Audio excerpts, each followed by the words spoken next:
Hi all, I am blessed. Are you people blessed? Welcome back to my channel. నేను మీ రమ్య.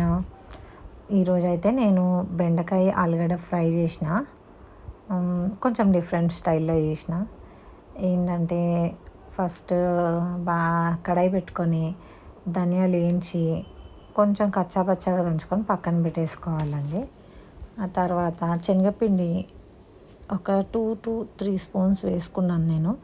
ఎంతకి అంటే half KG బెండకాయలు, ఒక 350 grams ఆలుగడ్డ, దీనికి ఒక 2 to 3 స్పూన్స్ వేసుకున్నాను.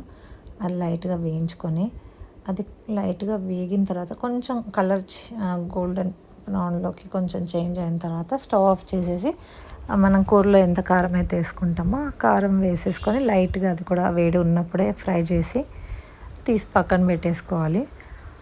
ఆ తర్వాత అదే కడాయిలో కొంచెం ఆయిల్ వేసేసి బెండకాయలు ఫ్రై చేసుకోవాలి. కొద్దిగా లైట్గా పసుపు వేసి బెండకాయ ఫ్రై చేసేసుకోవాలి. ఆల్మోస్ట్ ఒక 75 to 80% కుక్ చేసి తీసి పక్కన పెట్టుకోవాలి.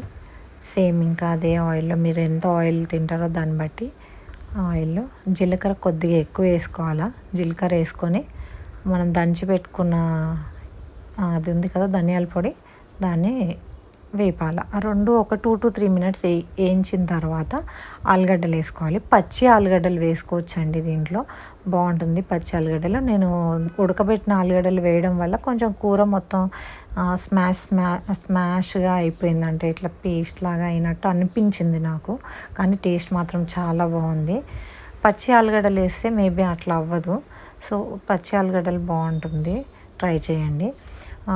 ఆ పచ్చి ఆలుగడ్డ వేగిన తర్వాత మొత్తం ఆలుగడ్డ మీరు పచ్చిది వేస్తే అది మొత్తం ఉడికిన తర్వాత కొంచెం ఆయిల్ అంతా మధ్యలోకి తీసుకొని ఆ ఆలుగడ్డలన్నీ పక్కకు జరిపేసి అల్లం గీకేసి అది కొంచెం వేయండి.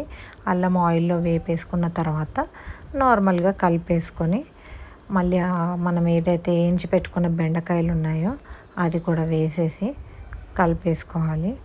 ఒక 2 to 3 minutes అలా కొంచెం అల్లం వాటికి ముక్కలకు పట్టేలాగా వేగిన తర్వాత మనం సరిపడా సాల్ట్ వేసేసుకొని వేయించి పెట్టుకున్న శనగపిండి అది ఉంది కదా పౌడర్ కారం, అది మొత్తం అందులో కలిపేసేసి మంచిగా అలాగే ఒక 3 to 4 minutes మళ్ళీ సిమ్లోనే చేయాలి ఈ ప్రాసెస్ అంతా. అది కుక్ అయిన తర్వాత లైట్గా గరం మసాలా వేసుకొని కొత్తిమీర చల్లుకోండి. ఇంకా స్టవ్ ఆఫ్ చేసిన తర్వాత కొంచెం నిమ్మకాయ పిండుకుంటే ఇంకా ఎక్సలెంట్ ఉంటుంది. నా దగ్గర అవైలబుల్ లేకపోతే నేను చేయలేదు. ఇది మాత్రం చపాతీలోకి సూపర్ ఉంటుందండి. Thank you for watching. Love you all. Bye.